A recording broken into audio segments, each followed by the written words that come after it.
독선, 무능, 거짓과 싸우다. 1964년 4월 21일 공화당은 김준현 의원 구속 동의안을 상정했다. 김 의원은 국회에서 한일협정비밀회담, 즉 김종필과 오이라가 접촉할 때 일본으로부터 정치자금으로 1억 3천만 달러를 받았다고 폭로했다. 나라가 발칵 뒤집혔다. 폭로한 내용이 사실인지 여부는 지금도 밝혀지지 않고 있다. 발끈한 박 정권은 김 의원을 구속하겠다고 공언했다. 하루가 지나 국회가 폐회하면 동의 없이도 구속할 수 있었지만 여당은 정권 차원의 응징을 벼르고 있었다. 허위사실 유포와 명예훼손 등의 혐의였다. 국회 폐회 하루 전이라 공화당은 안건 처리를 서둘렀다. 점심을 먹고 의사당에 들어오자 산민회의 한건수 총무가 다급하게 나를 찾았다. 산민회는 우리 당의 의석이 모자라 다른 세력과 합쳐서 만든 교섭단체였다. 김 의원, 지금 낭산 선생에 대한 구속 동의안 상정을 여당이 밀어붙이고 있어. 당신이 나서줘야 하겠소. 안건을 처리하지 못하도록 오늘 밤 자정까지 시간을 끌어달라는 말이오. 아니 그걸 무슨 수로 막는단 말입니까? 의사진행 발언을 하면서 시간을 끌어주시오. 일반 안건을 가지고도 1시간을 끌기 어려운데 어떻게 의사진행 발언을 하면서 몇 시간을 끈단 말이오? 그러니 김 의원이 나서달라는 것 아니오? 당신이면 할 수 있다고 중진 의원들까지도 합의를 봤으니 발언대에 오르시오. 당시 국회에서는 발언 시간 제한이 없었다. 한번 해보기로 했다. 의사진행 발언권을 얻어 발언대에 올랐다. 우선 의원 체포 동의안이 충분히 검토되지 않았다고 문제를 제기했다. 의원들이 사건의 실상을 정확히 인지하지 못하고 있는데도 서둘러 이를 처리하려는 것은 정치적인 의도가 있음을 지적했다. 다음에는 김준현 의원의 그 같은 폭로가 나라와 민족을 위한 선의에서 나왔음을 얘기했다. 불같은 항일투쟁으로 8년을 감옥에서 지냈고 9년 동안은 영문생활을 해야 했던 그의 치열한 삶을 소개했다. 김 의원이 쓴 독립노선이라는 책을 읽기도 했다. 이렇듯 나라와 민족을 위해 모든 것을 바친 애국자를 동료 의원들이 범죄자로 만드는데 동조할 수는 없는 노릇 아닙니까? 그리고 의장 볼 일이 급한데 화장실에 다녀와서 계속해도 되겠습니까?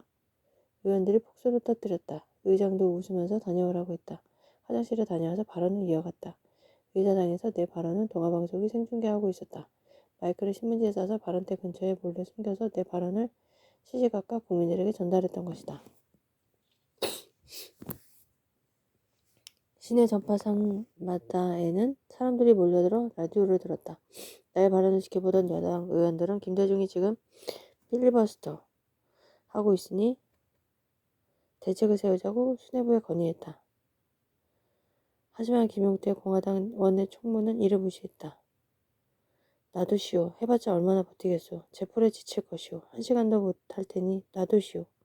해가 저물고 의사당에 어둠이 내렸다. 나는 발언을 이어갔다. 구속 동의안과 관련 없는 이야기를 하면 의석에서 야유가 터져나오고 의장은 발언을 중지할 것이 뻔했다. 사안의 본질을 벗어나지 않으려 더욱 집중해야 했다. 의장이 발언을 끊었다. 김 의원, 좀 중지하시오. 도대체 얼마나 더 할 작정이오. 의장께서 이 안건을 오늘 처리 안 한다고 말씀할 때까지 계속하려 합니다. 좋소. 그런 일은 없을 테니 계속해 보시오. 야당 동료 의원들은 뜸뜸이 달걀을 깨서 건네기도 하고 음료수를 전해주기도 했다. 의석에서는 기운 내시오 하는 소리도 들려왔다.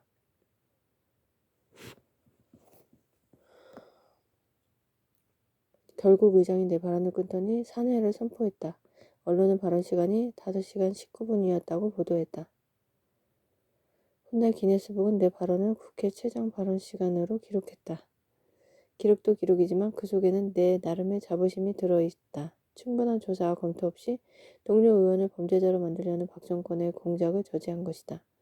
그 다음날 회기가 끝나 김준현 의원은 구속되었지만 적어도 국회에서만큼은 그의 구속을 동의하지 않았다. 나는 이 일로 단연 화제 인물이 됐다.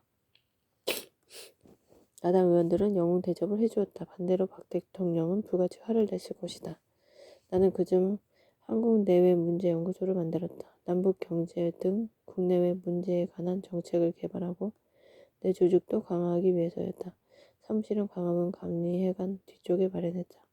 요즘은 국회의원들이 개인 연구소를 많이 만들지만 당시로서는 매우 드문 일이었다. 연구소에는 남도구 서강대 교수, 박현채 조선대 교수 등이 와서 연구하고 토론도 했다. 나중에는 중진 의원들까지 가세하여 정책 개발에 산실 역할을 했다. 한국 내외문제연구소는 일본에서 내가 1차 망명을 할 때까지 활발한 활동을 펼쳤다. 한일 기본 조약은 숱한 곡절 끝에 1965년 2월 20일 서울중앙청에서 가조인되었다. 해방 후 양국 간 최초의 조약이었다. 기본 5개 조항을 살펴보면 첫째, 국교 회복, 둘째, 구조약 무효, 셋째, 한반도에서 한국 정부가 유일한 합법 정부임을 확인, 넷째, 양국이 유엔 헌장의 원칙을 존중, 다섯째, 통상관계조약과 민간운송 협정 체결을 위한 교섭 개시 등이었다. 이 기본 조약은 양국 국회의 비준을 거쳐야만 발효될 수 있었다. 나는 국회 한일조약 특별위원회에 참여하고 있었다. 날마다 정부 측과 논쟁을 벌였다. 기본 조약, 청구권, 업 문제 등에 대해 부당성을 지적하고 굴욕적 자세를 비판하며 정부 측에 대한 마련을 촉구했다. 박정희 대통령은 나와 장관들 사이의 질의응답 내용을 청와대에 설치된 인터폰으로 듣고 있다가 정일권 총리와 이동원 외무부 장관에게 분통을 터뜨렸다고 한다. 사실 정부 입장에서는 윤보선 총재처럼 무조건 반대를 하면 대응하기가 쉬웠을 것이다. 실제로 여당 간부들은 이렇게 토로했다. 윤보선 씨의 매국노는 시대착오적이라 무시하면 그만이다. 하지만 김대중 의원처럼 한일회담의 원칙에는 찬성하면서도 대안을 가지고 논박해오면 참으로 대응하기 힘들다. 한일협정에 대한 국회 심의가 계속되고 있을 때 특별위원회에 출석한 이동원 외무장관이 연설 말미에 이렇게 말했다. 의원 여러분께 특별히 보고드릴 것이 있습니다. 독도가 한국 영토임을 일본 측에서 정식으로 인정했습니다. 저는 이를 자랑스럽게 말씀드리는 바입니다. 당시 독도는 일본이 자신의 영토 다케시마라고 주장하고 있어 그때도 가장 민감한 외교 현안이었다. 그 발언을 듣고 모두 깜짝 놀랐다. 그렇다면 협상에서 얻은 커다란 수확임이 분명했다. 그렇지만 뭔가 이상했다. 일본 내 여론 등을 감안해 볼 때 그것은 일본 정부가 양보할 수 없는 사안이었다. 발언권을 얻은 김성용 의원이 일어나 일본 정부의 그간 행태를 거론하며 믿기 어려우니 증거를 대보라고 요구했다. 그러자 외무장관이 답했다. 얼굴에 웃음기가 가득했다. 의원님 원래 우리 것인데 어째서 우리 것이라는 증거가 필요합니까? 그것은 자기 아내를 데리고 사는데 이웃집 논팽이에게 당신이 데리고 사는 여자는 당신 아내가 맞다라는 각서를 받아오라고 주문하는 것과 같은 것입니다. 데리고 살면 내 여자인 것입니다. 그러자 여당 의석에서 박장대소가 터져나왔다. 되게 만만했다. 그날은 그것으로 마쳤다. 다음 날은 내가 나섰다. 외무장관 당신은 어제 아내와 이웃 논팽이를 예로 들었습니다. 논팽이란 일국의 외무장관이 공식 석상에서 입에 올릴 단어가 아닙니다. 하지만 당신이 사용했기에 나도 같은 말을 사용하겠습니다. 이웃집의 논팽이가 내 아내에 대해서 아무 불평을 하지 않았다면 걱정할 일이 아닙니다. 하지만 그 논팽이가 날마다 찾아와서 그 여자는 당신 아내가 아니라 내 아내이니 돌려달라. 만약 그렇지 않으면 재판장에 가자고 떠들고 있지 않습니까? 지금 일본이 독도에 대해서 바로 그렇게 하고 있는 것입니다. 일본은 당신의 말을 곧 부인할 것입니다. 멀리 갈 것도 없었다. 다음날 일본은 성명을 발표하여 이 외무장관의 발언을 부인했다. 국회 상임위원회에서 나는 장관에게 일문일답식 질의를 했다.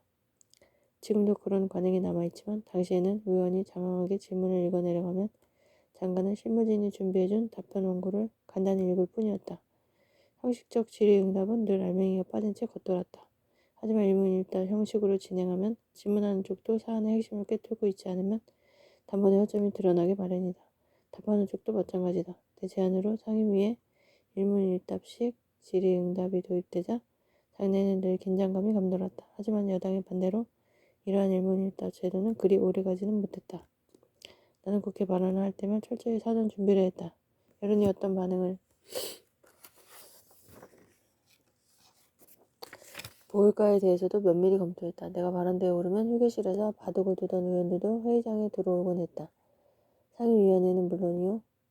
국회 본회의 발언에서도 문제점은 그냥 넘어가지 않았다. 국무총리를 비롯하여 장관들을 매섭게 추궁했다.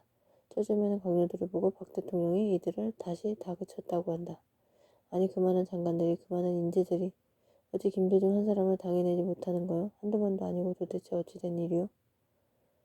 정부가 새로운 정책을 입안하면 나는 반드시 그에 대한 사안을 마련하고 그에 대한 대안을 마련하고 문제점을 지적했다. 6대 국회에서 나는 열심히 준비하고 추궁했다. 국회 도서관 직원들은 도서관을 가장 많이 이용한 의원으로 나를 기억해 주었다. 현안뿐 아니라 한반도와 인류의 미래에 대해서도 열심히 공부했다. 1964년 10월 26일에는 주변 국제 정세에 대해서 대정부 질문을 했다. 중공의 핵실험 성공으로 제3세계에 대한 중공의 영향력이 확대되고 그에 대한 일본의 재무장 가능성이 있는데 이에 대한 대책은 무엇인가? 미국의 일본 우회 정책으로 한국에 대한 일본의 영향력이 확장될 우려가 있는데 이에 대한 대책은 마련되었는가? 또 지방자치 실현을 위해서 끊임없이 노력했다.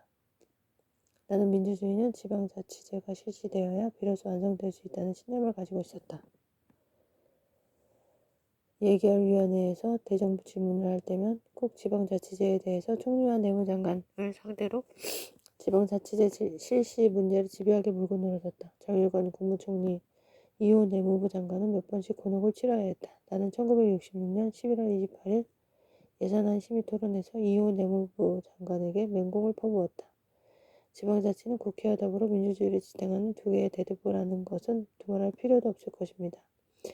민주주의라는 것은 노보트, 노텍스, 즉 투표하지 않으면 세금도 내지 않는 것입니다. 이것은 민주주의의 철칙입니다. 그럼에도 현 정부는 지방자치제를 회피하고 있습니다. 국민들은 세금 등 주어진 모든 의무를 다 감당하면서도 지방자치에 대한 투표권이 없습니다. 따라서 내가 낸 세금이 어떻게 쓰이고 있는지, 행정은 제대로 하고 있는지 모릅니다. 지방민의 복리를 위해 어떤 행정이 펼쳐지고 있는지도 알아볼 길이 없습니다. 명색이 민주주의를 표방하는 국가에서 우리처럼 지방자치를 외면하고 있는 나라는 없을 것입니다. 발언 시간 제한이 없었기에 끝장을 볼 요량으로 질문을 이어나갔다. 지방자치제는 실시할 겁니까? 하지 않을 겁니까? 장관은 답하시오. 하긴 할 겁니다. 그 답변한 지가 언제인데 아직도 똑같은 답변입니까? 아직 준비가 덜 됐습니다. 그러면 지금까지 준비한 내용을 말해보시오. 그들에게는 내 질문이 잔인했을지 모르지만 나는 국민의 대표였다. 그리고 지방자치 확립은 너무도 중요했다. 실행할 의지가 있는지 묻고 따지고